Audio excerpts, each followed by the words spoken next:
Nagging your kids. You might not realize it, but every time you remind them to do something, you're actually undermining their initiative. Have you ever noticed this scenario? The child was already walking towards the refrigerator, planning to close the door after getting what he needed.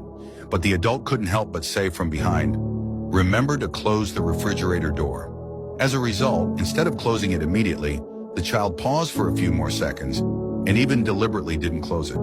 You might think this child is too disobedient, but in psychology, this phenomenon is called psychological resistance. When someone is about to do something and is reminded just before taking action, they suddenly feel a sense of being controlled. To retain their sense of autonomy, they may choose not to do it. Especially for children, these constant reminders and urgings for small things are quietly eroding their intrinsic motivation, transforming what they were willing to do into something they have to do because their parents told them to. If you observe carefully, you'll find similar scenarios everywhere in life. Hurry up and do your homework. Don't dawdle. Put your shoes away neatly after changing. Remember to turn off the tap after washing your hands. You might think these are just reminders to help them form good habits, but what the children receive is a feeling of distrust and interference. They will gradually associate these things with negative experiences, and over time, this turns into procrastination, resistance, and even deliberately going against their parents.